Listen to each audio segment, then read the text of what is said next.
Hi, good day. My name is Mark Hardwick. I'm the MD of The Guardian, and we are the appointed safeguarding partner to a number of South African sporting federations. And as we've gone down the road of developing that relationship and of growing the safeguarding within these various federations, I just thought it might be prudent to answer a couple of questions. First and foremost, why safeguarding? Why all of a sudden is there a massive focus on safeguarding within sport? Secondly, once we implement safeguarding, who is it that we're trying to protect? And I suppose finally, what are we protecting them against? So very quickly to run through why safeguarding. The IOC, or the International Olympic Committee Consensus Statement of 2016, basically says that all sports organizations need to implement and monitor policies and procedures with regard to safe sport. Every single federation also needs to deliver an education program for all main stakeholders in the safeguarding space, and they have to appoint and work with qualified or designated personnel responsible for safe sport programming and athlete welfare. We all know that SASCOC last year, at the end of last year, put out their draft safeguarding policy, and that requires that all national federations develop and implement sport safeguarding policies.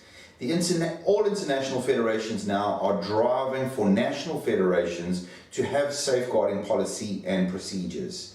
And the Kazan Action Plan, to which South Africa is a signatory, it was signed in 2017, says many things in the safeguarding space, but the three takeaways from there that federations need to be considering is: number one, the national sport bodies need to have formal policies to protect children, youth, and other vulnerable groups. Number two, all national sports bodies have to have a nominated child protection officer and nominated sport integrity officer. And number three, all athletes, coaches, and sports officials have participated in at least one training or orientation session on the protection of children, youth, and other vulnerable groups. It's all good and well knowing the legislation and knowing the policies, but our engagement with the federations and what we're bringing to the organizations and bringing to the federations is a need for employing moral and ethical responsibility for safeguarding. And I think that if we can find a place where within the federation it becomes a culture that safeguarding is a priority, by default the things like the policies and procedures and legislation will automatically be ticked. Establishing a culture of safeguarding is a process. It's not an action. It's not something you can do. It's something that has to happen over time. And I honestly believe that only those that are responsible for driving that process will genuinely safeguard children. So that really answers why safeguarding. When we look at who we are safeguarding, there are various demographics that are defined as vulnerable athletes. Children unquestionably are in there.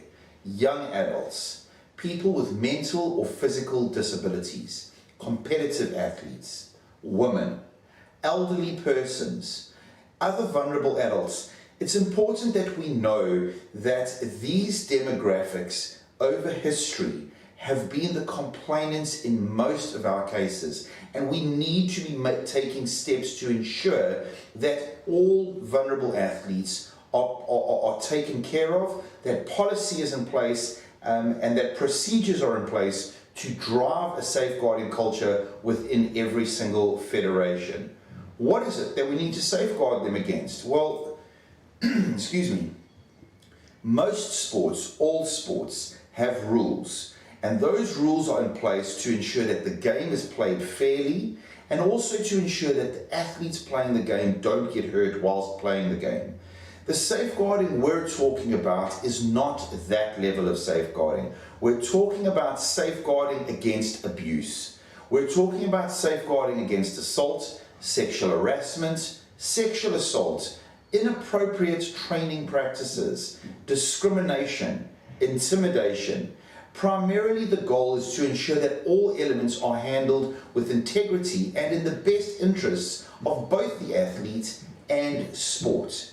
I think that we have all heard of or seen the documentary Athlete A, where we know that just as a result of failing to ensure that the culture of safeguarding was a priority, that many athletes within the US gymnastics team over 3 decades were hurt, sexually assaulted, and taken advantage of. And that is certainly not something that we want to find in 3-4 years' time has happened in a federation that we are responsible for. So if you would like us to assist you, we will meet you where you are. We will assist you in closing the gaps that you may feel that you have. Please reach out to us. Email address is easy at sport@theguardian.co.za. We look forward to hearing from you, and we really hope that it becomes the driver in all federations to ensure that all athletes are safe. Thank you.